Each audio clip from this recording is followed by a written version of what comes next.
মা শুনেছো, আলপনা কাকিমা তো মারা গেছে। আমি কলেজ থেকে ফেরার পথে শুনে এলাম। আমায় অনুপমদা বলল, ওরা বোধহয় কাল রাতে বুকে ব্যথা ওঠায় নার্সিংহোমে নিয়ে গিয়েছিল। স্ট্রোক নাকি কে জানে। মা, অনুপমদা এখন কোথায় খাবে? হাতের কাজ সারতে সারতে রেবতী বলল, তুই হাত মুখ ধুয়ে খেতে বস টুয়া। আলপনাকে এনেছে নাকি বাড়িতে? অনুপমের উপর সব দায়িত্ব পড়বে। তোর থেকে বছর খানেকের তো বড়। কথাটা বলতে বলতেই রান্নাঘরের দিকে এগিয়ে গেল রেবতী। সারাটা জীবন মানুষের মৃত্যু সচক্ষে দেখতে দেখতে ইদানিং আর অবাক হয় না। ওটির নার্স হওয়ার সুবাদে জন্ম আর মৃত্যুকে পাল্লা দিয়ে উপভোগ করার সুযোগ দিয়েছেন ভগবান। তাই জন্মের সময় যেমন সদ্যজাতের চিল চিৎকারের মধ্যে নতুন প্রাণের সঞ্চারে নরম হাসি ফোটে ঠোঁটে, তেমনি অনেকক্ষণ লড়াই করার পরে যখন শেষ নিঃশ্বাস ত্যাগের দৃশ্যটা দেখে রেবতী, তখন দীর্ঘশ্বাস ছাড়া ইদানিং আর কিছুই হয় না। হতো এককালে, যখন মাত্র 24 বছরে হসপিটালে ঢুকেছিল নার্স হিসেবে। তখন কারোর মৃত্যু দেখলেই কেঁদে ফেলত ও। মনের মতো চোখের ভেতরে শিরাগুলোও তখন ছিল বড্ড স্পর্শকাতর। টুয়া খেতে খেতেই বলল, জানো মা, সুদীপ কাকু পরশু রাতেও মদ খেয়ে এসে চেঁচাচ্ছিল। আলপনা কাকিমা তাড়াতাড়ি ওদের বাড়ির দরজা জানলাগুলো বন্ধ করতে ব্যস্ত ছিল, যাতে বাইরের আওয়াজ না বেরোয়। কেন মা? আলপনা কাকিমা কেন এত কষ্ট সহ্য করেছিল? সুদীপ কাকুর অসভ্যতামে লোককে লুকিয়ে কি লাভ হতো? রেবতী মেয়ের দিকে তাকিয়ে বলল, নিজের ঘরের আওয়াজ অনেকে বাড়ির বাইরে চর্চা করতে পছন্দ করে না রে। সবাই তো আর পা ছড়িয়ে নিজের দুর্দশার কথা লোককে বলে বেড়াতে পারে না। আলপনাও চাইতো না পাড়ার লোক ওদের অভাবের সঙ্গে সঙ্গে অভাবের কারণটাও জানুক। টুয়া বলল, মা, আলপনা কাকিমার সেলাই করে রোজগার করা সব টাকায় সুদীপ কাকু মদ খেত, জানো? রেবতী কাজ সারতে সারতে বলল, জানি। আলপনা মরেছে, বেঁচে গেছে। কিছু কিছু জীবন বয়ে চলা বড্ড কষ্টকর, মুক্তি পেয়েছে। সন্ধ্যের দিকে সৈকত অফিস থেকে বাড়ি ফিরতেই রেবতী বলল, সুদীপ মিস্ত্রির স্ত্রী মারা গেছে, জানো তো? সৈকত ক্লান্ত স্বরে বলল, হ্যাঁ শুনলাম। অনুপমের মা মারা গেছে। ওদের বাড়ির সামনে জটলা রয়েছে। রেবতী বলল, তুমি খেয়ে রেস্ট নিয়ে নাও, যাবে তো শ্মশানে নাকি? সৈকত একটু ইতস্তত করে বলল, আমি কেন যাব? আমার শরীরটা আজ ভালো লাগছে না, তাই শ্মশানে যাব না ভাবছি। অনুপমের বন্ধুরা, পাড়ার ছেলেরা সব এসেছে তো। রেবতী ফোনে কাউকে বলছিল, নীলিমা, আজ নাইট ডিউটিটা একটু ম্যানেজ করে নেবে গো। আজ আমার পাড়ায় একটা মিসহ্যাপ হয়েছে, তাই যেতে পারবো না ডিউটিতে। সৈকত নিজের মনেই হাসল। মনে পড়ে গেল আগেকার একটা কথা, যখন এই রেবতী সৈকতকে বলেছিল আলপনাদের গলির রাস্তাটা না ধরে ও যেন প্রাইমারি স্কুলের পাশের রাস্তাটা ধরে যায়। আজ প্রায় 26 বছর ধরে আলপনাদের বাড়ির সামনের রাস্তাটা ধরে যায় না সৈকত। হাজার তাড়াহুড়ো থাকলেও নয়। আজ মোড়ের মাথায় আসতেই চায়ের দোকানের শিবু জানালো, দাদা, তোমাদের পাড়ার সুদীপ মিস্ত্রির বউটা মারা গেছে তো দুপুরবেলা। নার্সিংহোমে না হসপিটালে জানি না, তবে শুনলাম সুদীপ মানে ওর মাতাল বরটা নাকি খুব কাঁদছিল। সৈকত শুধু অস্ফুটে বলেছিল, ওর নাম আলপনা, আলপনাশীল। আজ প্রায় 26 বছর পরে আলপনাদের বাড়ির গেটের সামনে একটুখানি দাঁড়িয়েছিল সৈকত। ভেতরে ঢোকেনি অবশ্য। রেবতী বিয়ের 4 মাসের মধ্যেই বলেছিল, সৈকত, আমার একটা কথা তোমায় রাখতে হবে। আমি তোমার মায়ের দেখাশোনা করি, তোমার সব কিছু করে দিই। এর বিনিময়ে ধরো একটা কথা তোমায় রাখতে হবে। অ্যারেঞ্জ ম্যারেজ হলেও সৈকত এই কয়েক মাসে বেশ বুঝেছিল রেবতী অত্যন্ত শান্ত ভদ্র মেয়ে। চাঁদ চাইবে না এটুকু বুঝেই নির্দ্বিধায় কথা দিয়েছিল, হ্যাঁ রাখবো। রেবতী সুন্দরী, শিক্ষিতা, চাকুরিরতা মেয়ে। অত্যন্ত শিক্ষিত পরিবেশে বড় হয়েছে। কথা বলার ভঙ্গিমাটিও দৃষ্টি আকর্ষণ করে। রেবতী দৃঢ় অথচ অনুনয়নের ভঙ্গিমায় বলেছিল, তুমি সুদীপ মিস্ত্রিদের বাড়ির সামনের রাস্তাটা দিয়ে অফিস যেও না আজ থেকে। প্রাইমারি স্কুলের সামনের রাস্তা দিয়ে স্টেশনে চলে যেও, হয়তো মিনিট 2 ঘুরপথ হবে, সে হোক, ওখান দিয়েই যেও। সৈকত অবাক হয়ে বলেছিল, কারণটা জানতে পারি? রেবতী অন্যমনস্ক গলায় বলেছিল, শুনেছি ওর স্ত্রী নাকি দুশ্চরিত্রা, আলপনার নাকি স্বভাব খারাপ। আমি চাই না তুমি ওদের বাড়ির সামনে দিয়ে যাও।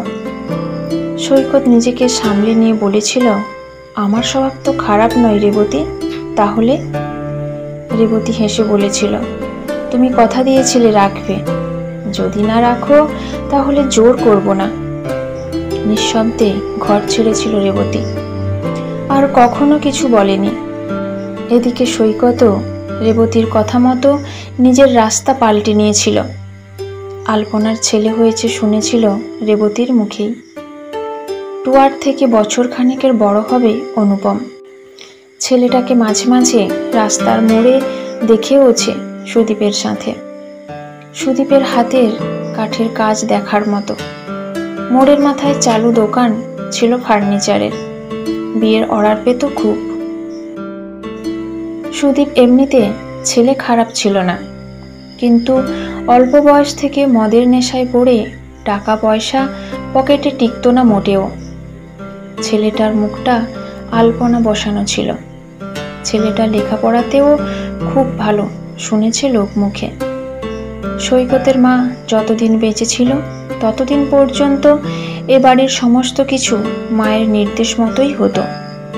রেবতীকে হসপিটাল থেকে ফিরে শুধু স্নান করলেই চলতো না, গায়ে গঙ্গা জল ছেটাতে হতো, না হলেই মা অশান্তি চূড়ান্ত করত।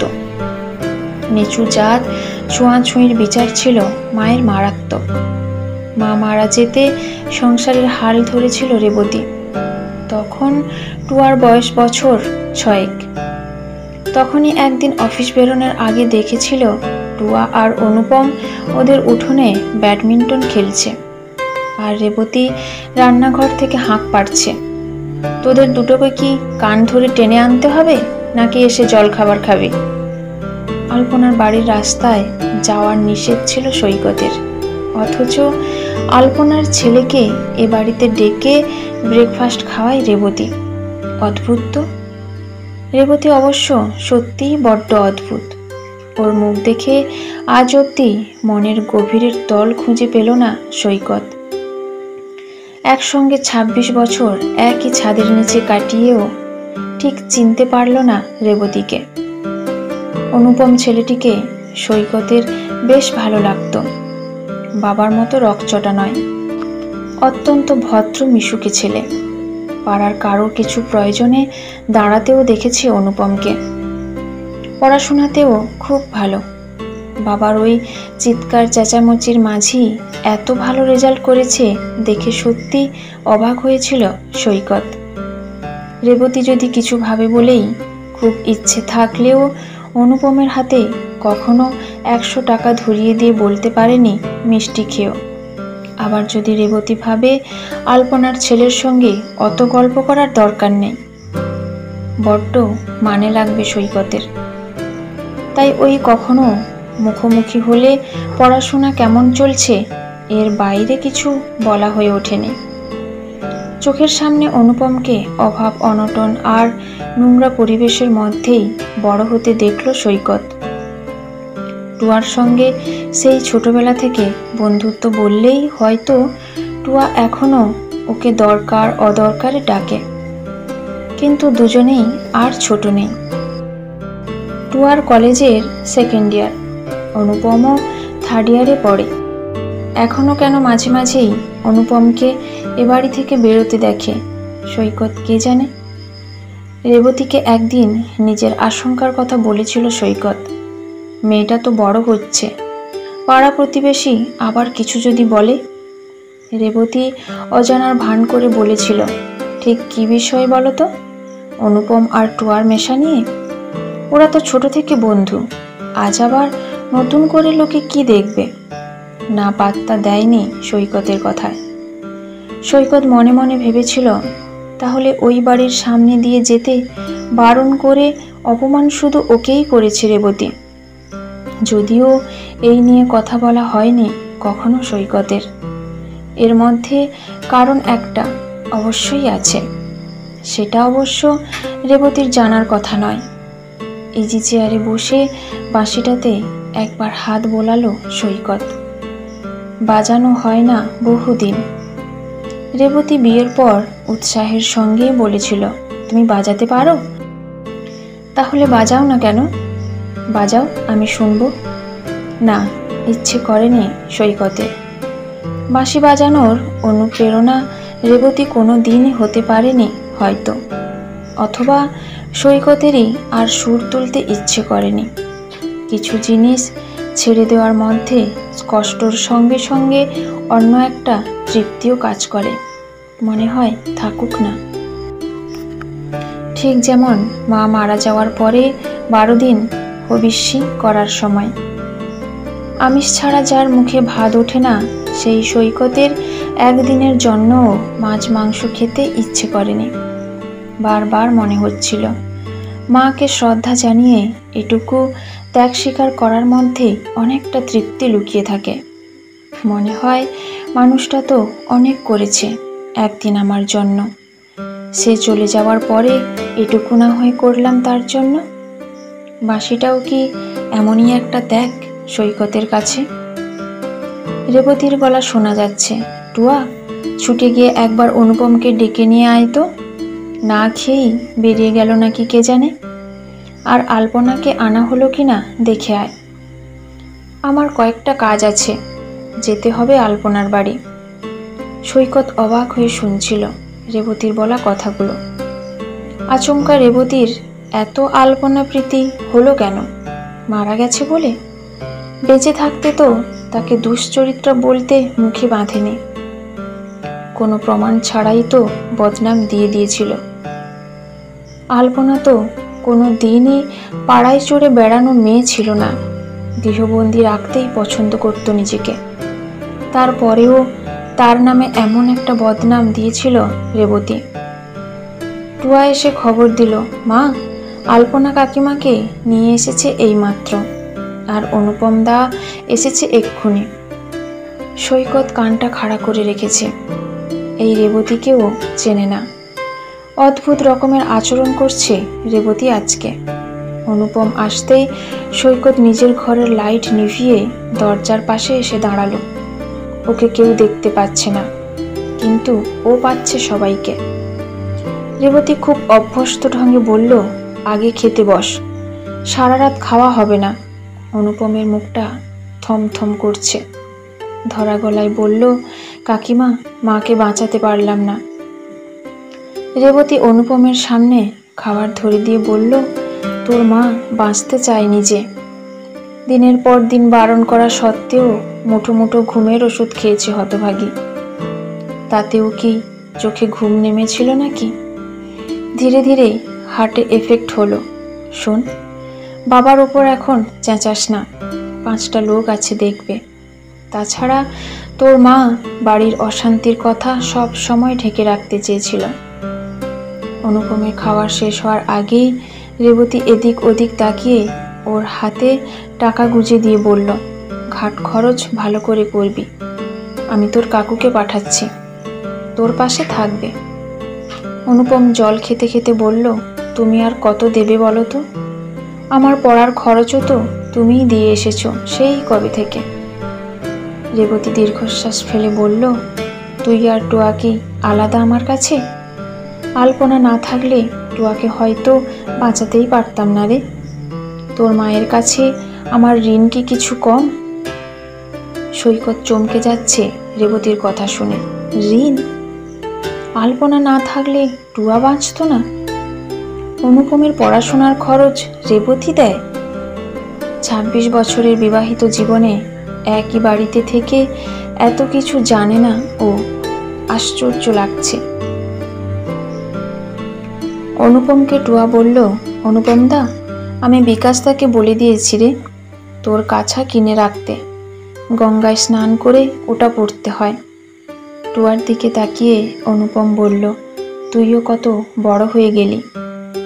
সৈকত নিজের ঘরে বসে আকাশ পাতাল ভাবছিল। এর রহস্যের সমাধান করতে পারছে না কিছুতেই।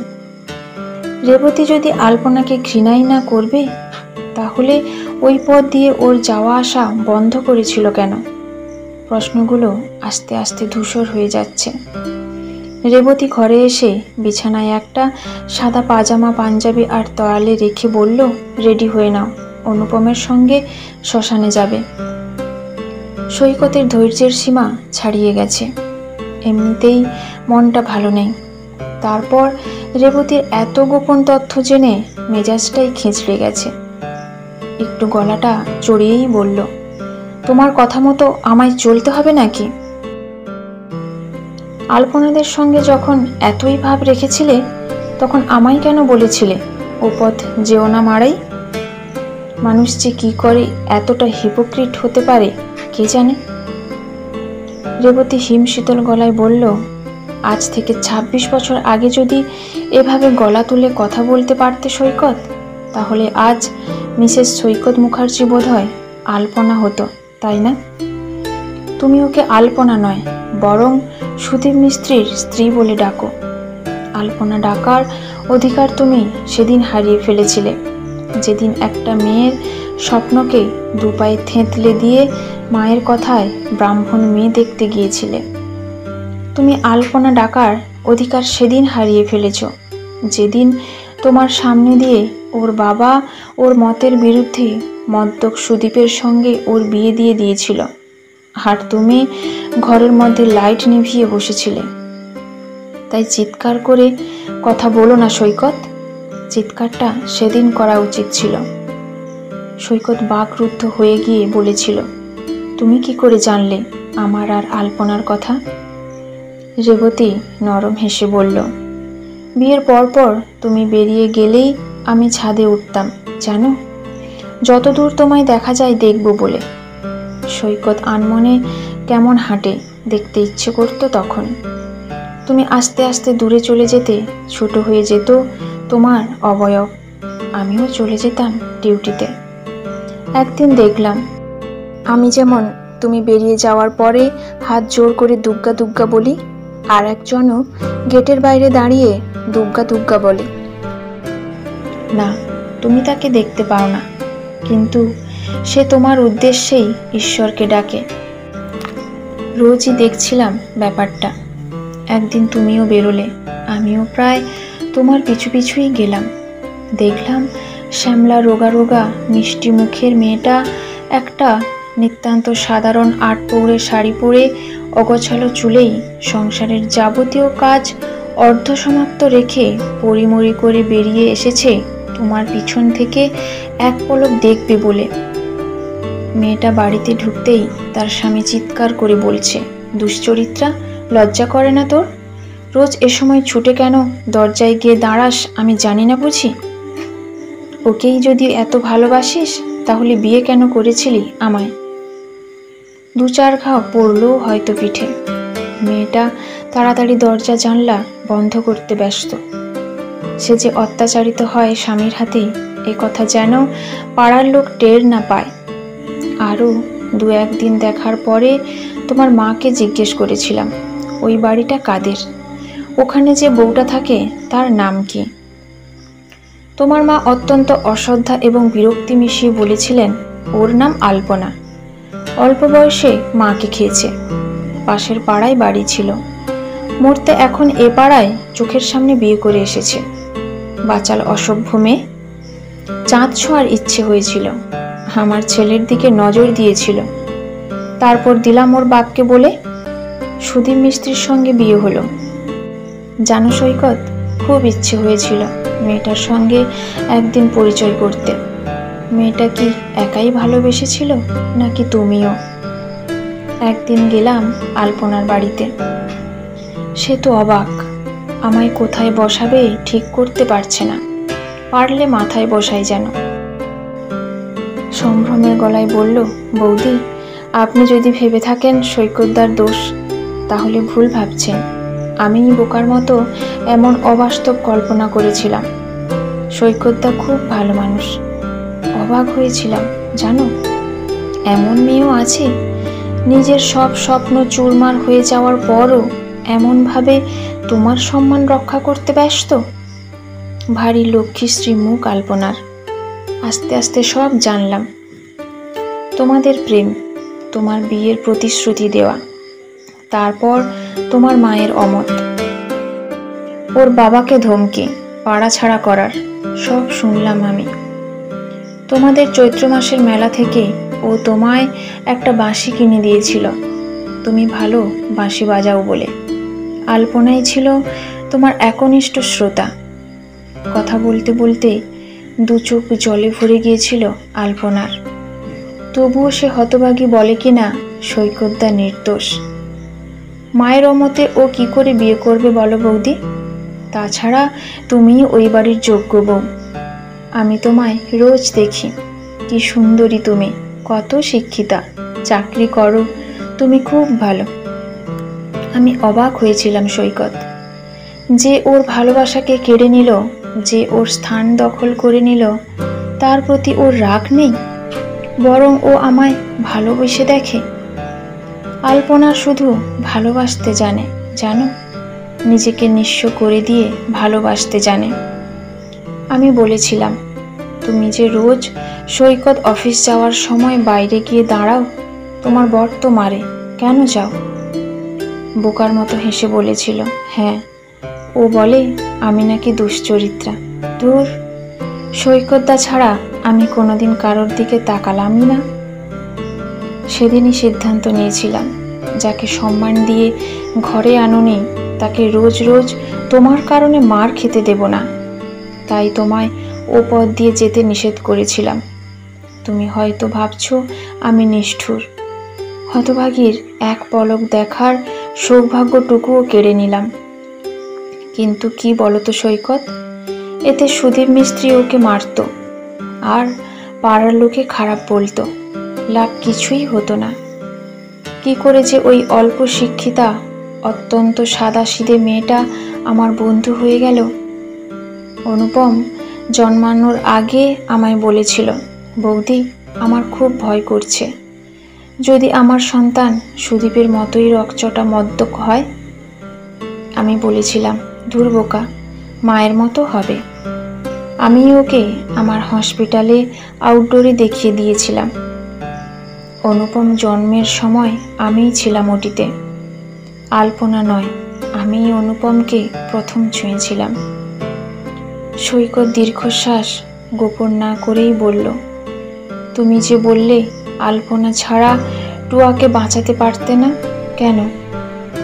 রেবতী ধরা গলায় বলল, মনে আছে, টুয়া জন্মাবার পরই জন্ডিস হয়েছিল, অথচ আমার ব্রেস্ট মিল্ক ছিল না। তখন টানা 2 মাস আমি ডিউটিতে যাওয়ার সময় আলপনার কাছে টুয়াকে দিয়ে যেতাম। ওই বুকের দুধ খাইয়ে টুয়াকে বড় করেছে। অনুপম যে বছর 2 পর্যন্ত ব্রেস্ট মিল্ক খেয়েছিল, তাই টুয়াকে খাওয়াতে ওর অসুবিধা হয়নি। 2 দিন ফল দুধ কিনে দিয়েছিলাম বলে বলেছিল, বৌদি, বুকের দুধের দাম দিও না, এভাবে নিতে পারবো না।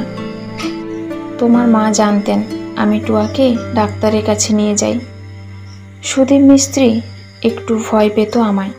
আমি বলেছিলাম, আর যদি কখনো কল্পনাকে মারতে দেখেছি তাহলে পুলিশে খবর দেব। তারপর থেকেই মারার মাত্রা কমেছিল। টুয়া আর অনুপমকে ঘিরেই আমাদের অনেক কথা হতো। আলপনা বলেছিল ওরা যেন 2 ভাই বোন। আমি অনুপমের লেখাপড়ার ভার নিয়েছিলাম। দেরি হচ্ছে সৈকত, রেডি হয়ে নাও, একসঙ্গেই যাব আলপনাদের বাড়ি। সৈকত রেবতীর হাত দুটো ধরে বলল, সময়ে সাহস জুগিয়ে উঠতে পারিনি গো। আমার জন্যই হয়তো আলপনাকে আজীবন এত কষ্ট পেতে হলো। তাড়াহুড়ো করে ওর বাবা বিয়ে দিয়ে দিল সুদীপের সঙ্গে। আলপনা লেখাপড়ায় খারাপ ছিল না, উচ্চ মাধ্যমিক পাশ করেছিল। তারপর ওর বাবাটাই আর পড়ালো না। রেবতী বলল, আলপনার অনেক গুণ ছিল জানো। সে ভালো রান্না করতে পারত, সে ভালো সেলাই জানতো।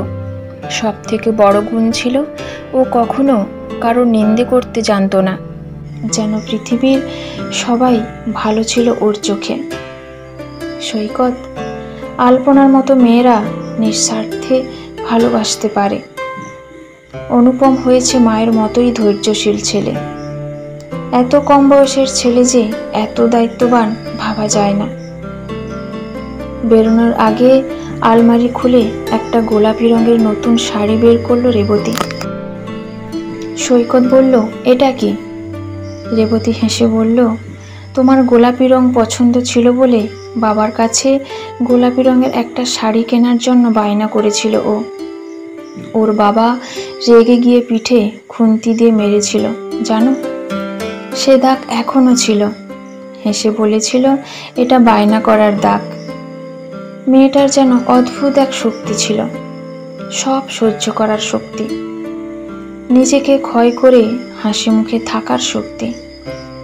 এটা আজ পরিয়ে দেব ওকে। আলপনা ঘুমাচ্ছে, নিশ্চিন্তে ঘুমাচ্ছে। প্রায় বছর 26-27 পরে আবার ওকে দেখলো সৈকত। এত রোগা হয়ে গেছিল। মেলা থেকে বাঁশিটা কিনে এনে বলেছিল, এই নাও সৈকতদা, তুমি বাজাবে। কেউ যদি না শোনে আমি শুনব। তুমি একদিন সন্ধেবেলায় তোমাদের ছাদে বাজাচ্ছিলে, আমি শুনেছি। সৈকতকে দেখলেই লজ্জা পেত ও। সৈকত বলেছিল, ভালোবাসো আমায় আলপনা? আলপনা চোখ নামিয়ে বলেছিল, শুধু তোমাকেই বাসি। তোমায় আমায় ভালোবাসতে হবে না, আমি একলাই বাসবো। সৈকত বলেছিল, বিয়ে করবে আমায়? আলপনা মুখ নিচু করে বলেছিল, করব। সৈকত ওর দিকে তাকিয়ে দেখেছিল ওর শ্যামলা রঙে এক মুঠো আবির রঙের মাখামাখি। সৈকত প্রথম চাকরি পেয়ে ওকে একটা হাত ঘড়ি উপহার দিয়ে বলেছিল, সময়টা খেয়াল রেখো। বিকেল 5টায় অফিস থেকে যখন ফিরব তখন যেন রাস্তার মোড়ে তোমায় দেখি। আলপনার বাড়িতে যত কাজই থাক, ও ঠিক সৈকতের জন্য অপেক্ষা করত রাস্তার মোড়ে। ওই দূর থেকে একটু দেখা, এটুকুতেই প্রাপ্তি ছিল। তখনও আলপনারা এ পাড়ার বাসিন্দা ছিল না। রেবতী আলপনার গায়ের ওপর গোলাপি শাড়িটা দিয়ে ঢেকে দিয়ে ফিসফিস করে বলল, দেখো তোমার সৈকতদা এসেছে। সৈকত কাঁদছে, আলপনা তোমার জন্য। চিন্তা করো না, আজ থেকে আমি অনুপমের মা, ওর সব দায়িত্ব আমার। অনুপম, সৈকত আর পাড়ার দুজনের কাঁধে চেপে আলপনা চলল স্বর্গের পথে। ফিরে আসছিল রেবতী। সুদীপ আস্তে করে বলল, এত মেরেছি তবুও কোনোদিন বলাতে পারিনি সৈকত মুখার্জি খুব খারাপ লোক। মার সহ্য করেছে, তবুও বলেছে সৈকত ভালো লোক। আমার ওপর কর্তব্যের কখনো ত্রুটি করেনি, তবুও কোথায় যেন। সুদীপের কথাগুলো আর না শুনেই বাড়ি ফিরে এলো রেবতী। ছাদে দাঁড়িয়ে দেখছিল সৈকতের কাঁধে চেপে আলপনা চলেছে স্বর্গযাত্রায়। কিছু কিছু হিসাব এমন অমিলই রয়ে যায় জীবনে, যেমন আলপনার একনিষ্ঠ ভালোবাসা, যেমন সৈকতের ভীরু স্বভাব, যেমন সুদীপের অকারণ আক্রোশ, যেমন রেবতীর প্রতি আলপনার টান আর আলপনার সঙ্গে রেবতীর লুকোনো বন্ধুত্ব। এমন কত হিসেব মেলে না কিছুতেই। মেডিকেল সায়েন্স নিয়ে পড়াশোনা করেও কিছু হিসেব কোনোদিন মেলাতে পারল না রেবতী।